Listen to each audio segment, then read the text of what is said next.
नमस्कृत्यं नरं चैव नरोत्तमं देवी सरस्वती व्यासं ततो जयमुदीरयेत्। नष्टप्रायेषु अभद्रेषु नित्यं भागवतसेव्यया भगवती उत्तमश्लोके भक्ति भवति नैष्ठिकी।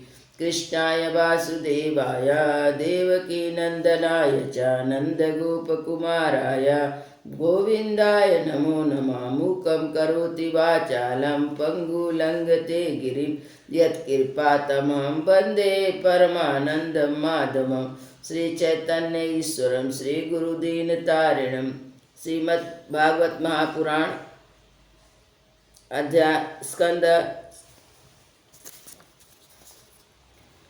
8 अध्याय 7 समुन मंथन कारम और भगवान शंकर का विस्फान। श्री सुखदेव जी कहते हैं, परीक्षित, देवता और असुरों ने नागराज वासुकी को यह वचन देकर कि समुन मंथन से प्राप्त होने वाले अमृत में तुम्हारा भी हिस्सा होगा, उन्हें भी सम्मिलित कर लिया। इसके बाद उन लोगों ने वासुकी नाग को नेति के समान मंदराचल में लपेटकर भली भांति उद्यत हो बड़े उत्साह और आनंद से समुद्र मंथन प्रारंभ किया। आनंद से अमृत के लिए समुद्र मंथन प्रारंभ किया। उस समय पहले पहल अजित भगवान वासुकी के मुख की ओर लग गए, इसलिए देवता भी उधर आ जुटे। परंतु भगवान की यह चेष्टा देख दैत्य सेनापति को पसंद न आई। उन्होंने कहा कि पूछ तो सांप का शुभ अंग है, हम उसे नहीं पकड़ेंगे। हमने वेद शास्त्रों का विधि पूर्वक अध्ययन किया है कि ऊंचे वंश में हमारा जन्म हुआ है और वीरता के बड़े बड़े काम हमने किए हैं। हम देवताओं से किस बात पे कम है। यह कहकर वे लोग चुपचाप एक ओर खड़े हो गए। उनकी यह मनोवृत्ति देखकर भगवान ने मुस्कुराकर वासुकी का मुँह छोड़ दिया और देवताओं के साथ उनकी पूंछ पकड़ ली। इस प्रकार अपना अपना स्थान निश्चित करके देवता असुर अमृत प्राप्ति के लिए पूरी तैयारी कर समुद्र मंथन करने लगे। सुखदेव जी मुनि कहते हैं, परीक्षित, जब समुद्र मंथन होने लगा तो बड़े बड़े बलवान देवता असुरों के पकड़ रहने पर भी अपने भार के अधिकता नीचे कोई आधार न होने के कारण मंदराचल समुद्र में डूबने लगा। इस प्रकार अत्यंत बलवान दैव द्वारा अपना सब किया कराया मिट्टी में मिलने देखकर उनका मन टूट गया। सबके मुंह पर उदासी छा गई। उस समय भगवान ने देखा कि यह तो विघ्नराज की करतूत है, इसलिए उन्होंने उनके निवारण का उपाय सोचकर अत्यंत विशाल एवं विचित्र कच्छप का रूप धारण किया और समुद्र के जल में प्रवेश करके मंदराचल को ऊपर उठा लिया। भगवान की शक्ति अनंत है, वे सत्य संकल्प है, उनके लिए कौन सी बड़ी बात थी। देवता और असुरों ने देखा कि मंदराचल तो ऊपर उठ गया है, तब वे फिर से समुद्र मंथन के लिए खड़े हुए। उस समय भगवान ने जम्बूद्वीप के समान 1,00,000 योजन फैली हुई अपनी पीठ पर मंदराचल को धारण कर रखा था। सुखदेव जी मुनि कहते हैं कि परीक्षित, जब बड़े बड़े देवता और असुरों ने अपने बाहुबल से मंदराचल को प्रेरित किया, तब वह भगवान की पीठ पर घूमने लगा। अत्यंत शक्तिशाली आदि कच्छप भगवान को उस पर्वत का चक्कर लगाना ऐसा जान पड़ता था मानो कोई उनकी पीठ खुजला रहा हो। साथ ही समुद्र मंथन संपन्न करने के लिए भगवान ने असुरों में उसकी शक्ति और बल को बढ़ाते हुए असुर रूप में प्रवेश किया। वैसे ही उन्होंने देवताओं को उत्साहित करते हुए उनमें देव रूप से प्रवेश किया। वासुकी नाग में निद्रा के रूप से और इधर पर्वत के ऊपर दूसरे पर्वत के समान बनकर सहस्त्रबाहु भगवान अपने हाथों से उसे दबाकर स्थिर हो गए। उस समय आकाश में ब्रह्मा, शंकर, इंद्र आदि उनकी स्तुति और उनके ऊपर पुष्पों की वर्षा करने लगे। इस प्रकार भगवान ने पर्वत के ऊपर सबको दबा रखने के वाले रूप में, नीचे उसके आधार कच्छप के रूप में, देवता और असुरों के शरीर में उनकी शक्ति के रूप में, पर्वत में दृढ़ता के रूप में, अनिति बने वासुकी नाग में निद्रा के रूप में, जिससे उन्हें कष्ट न हो, प्रवेश करके सब ओर से सबको शक्ति संपन्न कर दिया। अब वे अपने बल के मद से उन्मत्त होकर मंदराचल के द्वारा बड़े वेग से समुद्र मंथन करने लगे। उस समय समुद्र और उसमें रहने वाले मगर, मछली आदि जीव क्षुब्ध हो गए। नागराज बासुकी के हजारों कठोर नेत्र, मुख, श्वास से विष की आग निकलने लगी। उसके धुएं से पोलोम, काले, बलि, इलवल आदि असुर निस्तेज हो गए। उस समय वे ऐसे जान पड़ते मानो दावानल से झुसे हुए साकू के पेड़ खड़े हो। देवता भी उससे ना बच सके। बांसुरी के श्वास की लपेटों से उनका भी तेज फीका पड़ गया। वस्त्र, माला, कवच, मुख धूमिल हो गए। उनकी दशा देखकर भगवान की प्रेरणा से बादल देवताओं के ऊपर वर्षा करने लगे एवं वायु समुद्र की तरह उनका स्पर्श करके शीतलता सुगंधि का संचार करने लगी। इस प्रकार देवता और असुरों के समुद्र मंथन करने पर जब अमृत ना निकला, तब स्वयं अजित भगवान समुद्र मंथन करने लगे।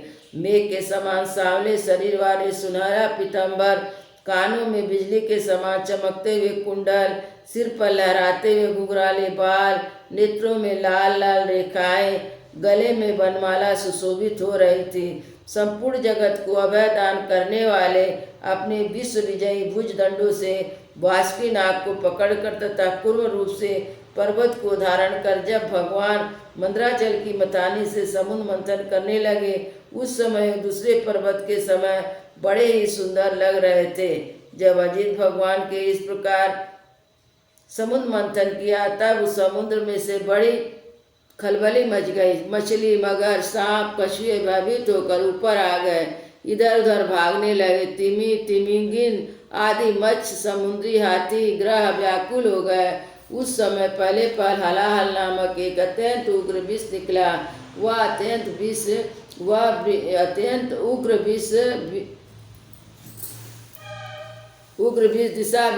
दिशा ऊपर नीचे सर्वत्र उड़ने और फैलने लगा। इस असह्य विष से बचने का कोई उपाय भी ना था। भयभीत होकर संपूर्ण प्रजापति किसी के द्वारा त्राण न मिलने पर भगवान सदाशिव की शरण में गए। भगवान शंकर सती जी के साथ कैलाश पर्वत पर विराजमान थे। बड़े बड़े ऋषि मुनि उनकी सेवा कर रहे थे। वे अपने तीनों लोक के समुदाय और मोक्ष के लिए तपस्या कर रहे थे। प्रजापतियों ने उनका दर्शन करके उनकी स्तुति करते हुए प्रणाम किया। प्रजापतियों ने भगवान शंकर की स्तुति की। देवताओं के आराध्य देव महादेव, आप समस्त प्राणियों के आत्मा, उनके जीवन दाता है। हम लोग आपकी शरण में आए हैं। त्रिलोक को भस्म करने वाला इस विष से आप हमारी रक्षा कीजिए। सारे जगत को बांधने और मुक्त करने में एकमात्र आप ही समर्थ हैं। इसलिए विवेक पुरुष आपकी आराधना करते हैं, क्योंकि आप शरणागत की पीड़ा को नष्ट करने वाले जगत गुरु हैं। प्रभु अपनी गुणमयी शक्ति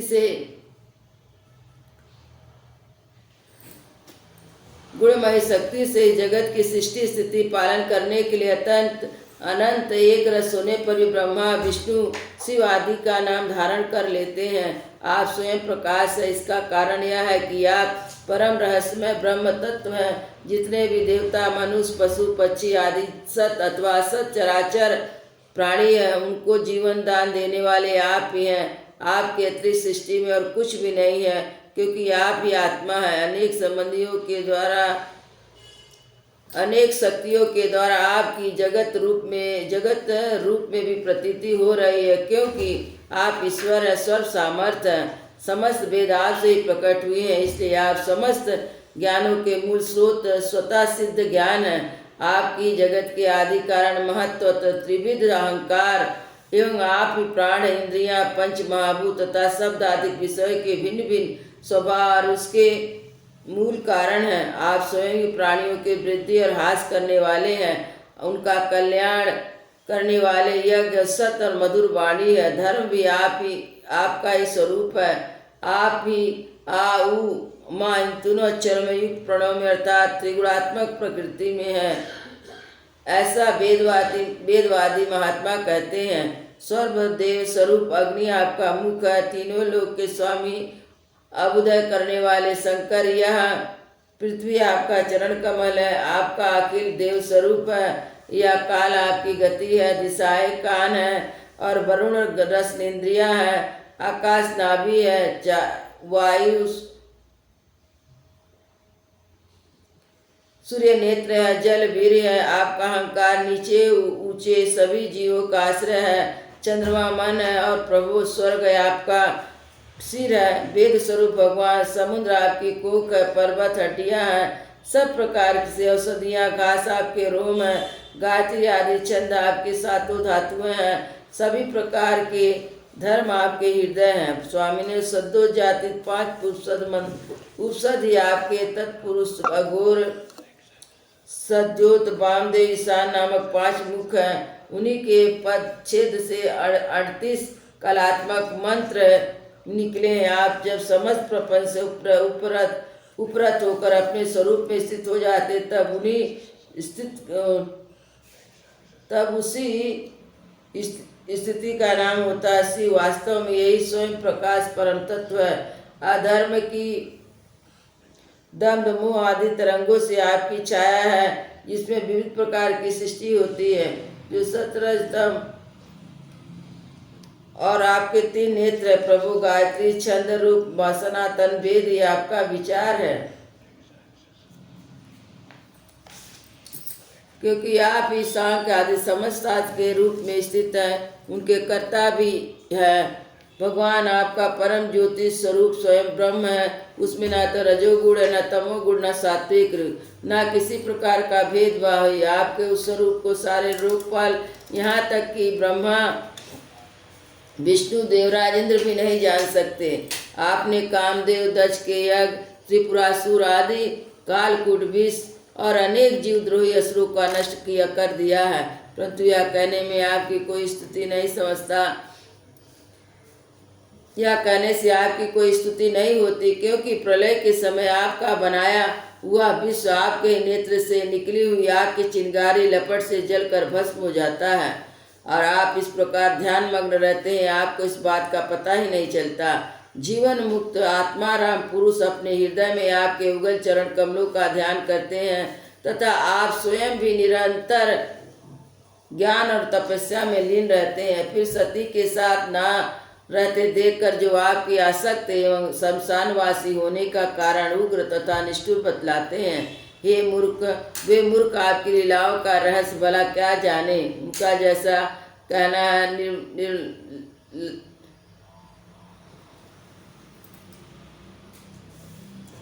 हे प्रभु, आपके अनंत स्वरूप का साक्षात ज्ञान प्राप्त करने में सहसा ब्रह्मा आदि भी समर्थ नहीं होते, फिर तो स्तुति तो कर ही कैसे सकते हैं। ऐसी अवस्था में उनके पुत्रों के पुत्र हम लोग ही क्या कर सकते हैं। फिर अपनी शक्ति के अनुसार हमने आपका कुछ गुणगान किया है। हम लोग तो केवल आपके इस लीला बिहारी स्वरूप को देख रहे हैं, आपके उस परम स्वरूप को नहीं जानते। महेश्वर, ये भी आपकी लीलाएं अव्यक्त है, फिर भी तो संसार का कल्याण करने के लिए आप व्यक्त रूप से रहते हैं। श्री सुखदेव जी कहते हैं, परीक्षित, प्रजा का संकट देखकर समस्त प्राणियों के कारण बंधु देवादि भगवान शंकर के हृदय में कृपावश बड़ी व्यथा हुई। उन्होंने अपनी प्रिया सती से यह बात कही। शिव जी बोले, देवी, यह बड़े खेद की बात है। देखो तो सही, समुद्र मंथन से निकले हुए कालकूट विष के कारण प्रजा पर कितना गहरा प्रभाव आ पड़ा है। यह बेचारे किसी प्रकार अपने प्राणों की रक्षा करना चाहते हैं। इस प्रकार मेरा कर्तव्य है यह है कि मैं इन्हें निर्भय कर दूं। जिनके पास शक्ति सामर्थ्य है, उनके जीवन की सफलता इसी में है कि वे दीन दुखियों की रक्षा करें। सज्जन पुरुष अपने क्षणभंगुर प्राणों की बलि देकर भी दूसरे प्राणियों के जग प्राण की रक्षा करते हैं। कल्याणी, हमने ही मोह की माया में फंसकर संसार के प्राणी मोहित हो रहे हैं और एक दूसरे की बैर की गांठ बांध रहे हैं। उनके ऊपर तो ना कृपा होता है, ना उन पर उस सर्वात्मा भगवान श्री कृष्ण प्रसन्न होते हैं। जब भगवान प्रसन्न हो जाते हैं तब चराचर जगत के साथ भी मैं भी प्रसन्न हो जाता हूँ। इसलिए अभी अभी इस विष को भक्षण करता हूँ, जिससे मेरी प्रजा का कल्याण हो। श्री सुखदेव जी कहते हैं, विष के जीवन दाता भगवान शंकर इस प्रकार सती देवी से प्रस्ताव करके उन्हें विष खाने के लिए तैयार हो गए। देवी तो उनका प्रभाव जानती थी, उन्होंने हृदय से इस बात का अनुमोदन किया। भगवान शंकर बड़े दयालु हैं, उन्हीं की शक्ति से समस्त प्राणी जीवित रहते हैं। उन्हें उस तीक्ष्ण हलाहल विष को अपनी हथेली पर उठाया और भक्षण कर लिया। यह विष जल का पाप था। उसने शंकर जी पर भी अपना प्रभाव दिखा दिया। उनसे उनका कंठ नीला पड़ गया, परंतु वह तो मरे नहीं।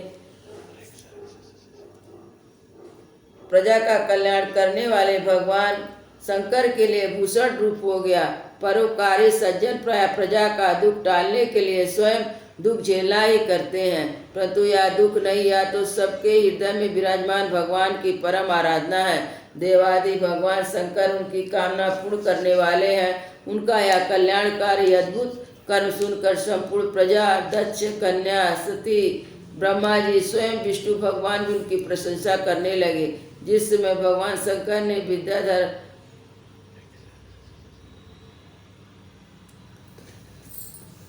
जिस समय भगवान शंकर विषपान कर रहे थे, उस समय उनके हाथ से थोड़ा सा विष टपक पड़ा था। उसे बिच्छू, सांप, अन्य विषैले जीवों ने एक विषैली औषधि ने ग्रहण कर लिया था।